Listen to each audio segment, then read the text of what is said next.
Ya, terima kasih Azam. Gabungan Parti Sarawak GPS ditubuhkan untuk memperjuangkan hak-hak Sarawak dalam Malaysia. Premier Dato' Patinggi Tan Sri Abdul Rahman Johari Tonopeng justru itu meminta agar GPS diberi kemenangan besar supaya mempunyai lebih banyak wakil untuk menyuarakan hak negeri ini di Parlimen. Dato' Patinggi Tan Sri Abang Johari menegaskan kekuatan harus diberikan kepada GPS menerusi sokongan terhadap parti-parti komponen gabungan tersebut dalam pilihan raya umum PRU kali ini untuk meneruskan perjuangan menuntut hak Sarawak serta pembangunan negeri.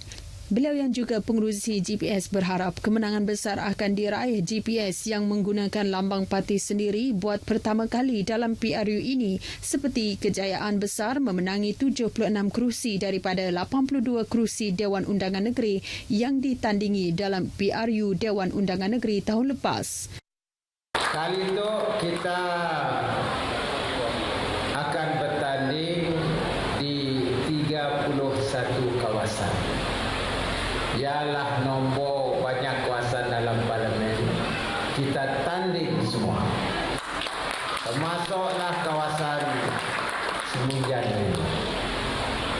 Dan di sini kita harap kita mendapat di Sarawak untuk kemenangan yang besar. Supaya kita dapat menyuarakan hal kita Sarawak ke peringkat parlimen. GPS merangkumi Parti Pesaka Bumi Putera Bersatu PBB, Parti Rakyat Bersatu Sarawak SUPP, Parti Rakyat Sarawak PRS dan Parti Demokratik Progresif PDP. Premier menyatakan demikian pada Majlis Pemimpin Bersama Rakyat di Kampung Tanjung Pisang, Simunjan. Turut hadir calon GPS bagi Parlimen Batang Sadong, Rodiah Sapii.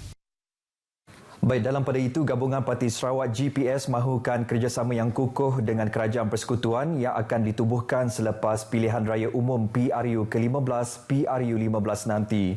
Pengerusinya, Dato' Patinggi Tan Sri Abang Johari Tonopeng berkata, Sarawak telah melalui pengalaman buruk selama 22 bulan di bawah Kerajaan Pakatan Harapan yang telah mencanangkan pelbagai janji pada PRU sebelum ini namun gagal melaksanakannya.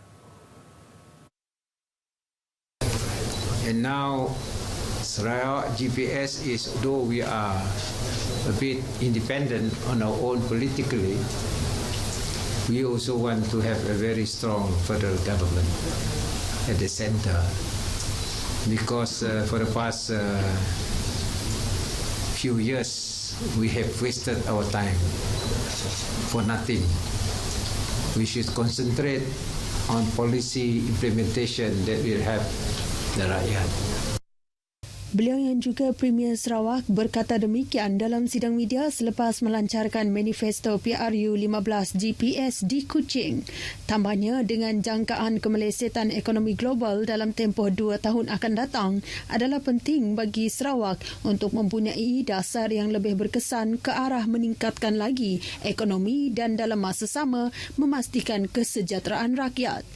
Terdahulu dalam ucapan, beliau menegaskan Sarawak memainkan peranan penting dalam politik negara yang mana 2 daripada 3 Perdana Menteri yang dilantik sepanjang tempoh 4 tahun lepas telah ditentukan oleh GPS. Katanya PRU 15 ini, GPS bertanding buat pertama kalinya atas kaki sendiri dan menyeru rakyat Sarawak memberi sokongan kepada parti berkenaan pada 19 November kelak ke arah jaminan masa depan mereka. Baik, sementara itu, manifesto Gabungan Parti Sarawak GPS bagi pilihan raya umum ke-15 PRU 15 ini menepati kehendak setempat dan mampu dilaksanakan demi kepentingan rakyat Sarawak. Manifesto yang menggariskan 5 tonggak utama dengan 25 teras dan 215 komitmen diyakini membawa Sarawak maju menjelang 2030. Beberapa pemimpin yang ditemui RTM menzahirkan manifesto itu akan menentukan hala tuju Sarawak. Bagi Timbalan Menteri Tenaga dan Kelestarian Alam Sekitar Dr. Hazlan Abang Hipni, beliau pasti rakyat khususnya di Sarawak semakin sedar dengan pengalaman di bawah Kerajaan Pakatan Harapan sebelum ini yang gagal melaksanakan manifesto mereka. Selama 22 bulan, lebih kurang 2,000 projek di Sarawak telah dibatalkan oleh kerajaan PH pada waktu itu. Maka maka dengan ini kita amat yakin sekali lah penduduk-penduduk dan pengundi-pengundi Sarawak boleh membuat keputusan yang bijak. Pendapat serupa disuarakan oleh Ketua Pemuda Parti Pesaka Bumi Putera Bersatu PBB, Miro Simoh. Jadi saya tak ada masalah melihat bahawa GPS akan diterima balik oleh rakyat Sarawak dalam PRU yang akan datang ini. Dan apa yang Premier jelaskan berkenaan dengan GPS amat tepat sekali bahawa tujuan kita adalah tidak lain tidak bukan untuk menjaga hak Sarawak, mengangkat balik hak Sarawak yang terhakis selama ini. Manakala apa yang penting bagi calon GPS Parlimen Kota Samarahan, Datuk Rubiah Wang, manifesto yang dilancarkan tidak pernah gagal dilaksanakan. Semua manifesto yang telah dilahirkan oleh Sarawak setakat ini semua menepati janji. Manifesto GPS bertemakan menjamin Sarawak stabil, maju, makmur merupakan dokumen yang menjadi hala tuju GPS dalam mengharungi PRU 15 ini dengan memfokuskan pelbagai bidang dan sektor. Saudara, pelbagai pengisian program dan pameran daripada agensi kerajaan dalam program Sarawakku Sayang edisi keempat yang berlangsung di Long Tuma Lawas. Baik, untuk perincian lanjut kita bersama Sazwan Kadil di tapak program. Silakan Sazwan.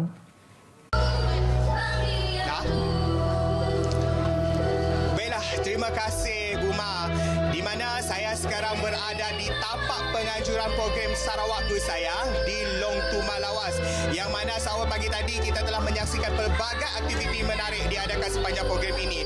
Untuk mengulas lebih lanjut perkara tersebut, pada petang ini saya ditemani oleh wakil daripada pejabat residen iaitu Encik Shahrizan. Assalamualaikum dan selamat petang Encik Shahrizan. Waalaikumsalam, selamat petang. Okey, Encik Shahrizan, boleh tak kongsikan kepada penonton kita pada petang ini apakah aktiviti menarik yang diadakan sepanjang 2 hari pelaksanaan program Sarawakku Sayang di Long Tuma Lawas ini? Okey, bagi program Sarawakku Sayang yang kita adakan bermula pada hari ini sehingga ke esok hari, kita menampilkan banyak aktiviti-aktiviti, antaranya ialah pertandingan tarik tali. Kemudian kita juga ada pertandingan RC crawler, kita juga ada pelbagai pameran daripada pelbagai agensi kerajaan dan juga pelbagai hadiah-hadiah untuk dimenangi bagi hadiah cabutan bertuah. Okey, selain itu juga apakah aktiviti ataupun tarikan lain untuk program kali ini di Lawas ini? Okey, kita juga ada pelbagai aktiviti tarikan bersempena dengan program Sarawakku Sayang yang kita adakan di Kampung Long Tuma Lawas. Antaranya ialah malam pementasan kebudayaan yang akan kita adakan pada malam ini, yang mana kita akan menampilkan ramai artis jemputan dan juga pelbagai persembahan kebudayaan daripada suku kaum Belun Bawang, yang mana kita ketahui suku kaum Belun Bawang ini hanya terdapat di daerah Lawas sahaja. So, rembulan peluang untuk menyaksikan persembahan dan juga keunikan daripada suku kaum Belun Bawang. Okey, Encik Shahrizan, boleh tak kongsikan sedikit harapan Encik Shahrizan lah kepada masyarakat yang amnya yang berdekatan dengan sekitar Long Tuma Lawas ini untuk datang berkunjung di program ini? Okay, saya berharap agar semua pengunjung-pengunjung khususnya yang berada berdekatan dengan Kampung Long Tuma Lawas agar datang beramai-ramai ke program Sarawakku Sayang yang mana kita adakan bermula pada hari ini hingga esok hari. Dan juga untuk makluman, esok kita akan mengadakan majlis perasmian program Sarawakku Sayang yang mana akan dirasmikan sendiri oleh Yang Amat Berhormat Premier Sarawak. Okey, terima kasih Encik Shahrizan atas perkongsian itu tadi. Untuk anda atau untuk anda yang berada berdekatan dengan kawasan Long Tuma Lawas, maitah kita ke program Sarawakku Sayang di Long Tuma Lawas ini. Itu sahaja perkongsian yang saya bawakan kepada anda. Kembali kepada Buma. Terima kasih Sazwan atas laporan itu. Jalan penghubung Jalan Johari Sunam ke Jalan Baru Kemenah, satu lagi pembangunan infrastruktur yang bakal memberi impak kepada pembangunan Sarawak khususnya masyarakat Bintulu. Dengan anggaran kos pembinaan RM70 juta dilengkapi lampu isyarat dan lampu jalan yang akan memudahkan pergerakan penduduk Bintulu dan juga mengurangkan kesesakan di Jalan Pen Borneo Bintulu Miri. Menyusuri jalan sepanjang 6.7 km itu, wartawan Abang Iskandar Shah Abang Rosli ada laporannya. Dikenali sebagai Jalan Baru Kemenah dan mempunyai 4 lorong, ia sudah pasti akan memberi kelegaan kepada penduduk di kawasan Kampung Jepak dan penduduk di Taman Seri Pelabuhan. Malah, ia juga memendekkan masa dan pergerakan daripada 45 minit ke 20 minit untuk ke Bandar Bintulu, Lapangan Terbang Bintulu, Tatau dan Sibu. Jalan penghubung itu telah dibuka pada 4 November Jumaat lalu. Jalan raya ini diestimate untuk memastikan penyelesaian traffic congestion yang ada di Bandar Bintulu, ya. Terutama sekali di persimpangan sekolah SMK baru, ya. Dan dijangka 30% diversion daripada Pen Borneo itu akan mengguna jalan raya ini. Dibina pada 2 Disember 2019, pembinaan jalan yang merupakan sebahagian daripada rancangan pembangunan Bandar Bintulu ini sekaligus menampung peningkatan kenderaan di jalan utama Pen Borneo Bintulu Miri. Selain projek Jalan Baru Kemenah, pembangunan lain yang sedang giat dilaksanakan adalah pembinaan Jambatan Kemenah dan jejambat di kawasan Medan Bintulu. Ini semuanya bertujuan untuk memastikan Bintulu itu membangun secara teratur dan rapi, ya. Semuanya untuk masyarakat Bintulu ataupun masyarakat yang datang di Bintulu.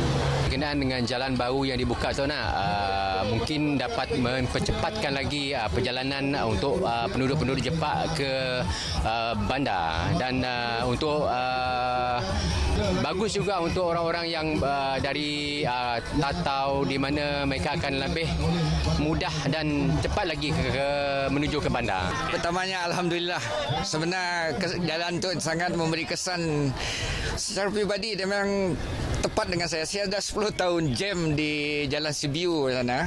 Bila ni dibuka, mana sana akan kurang sesak Jalan Sibiu. Ini jalan alternatif pergi bandar. Sebab kita tahu sana jalan masuk dan jalan keluar Bintulu memang dekat kawasan saya tiap hari lah.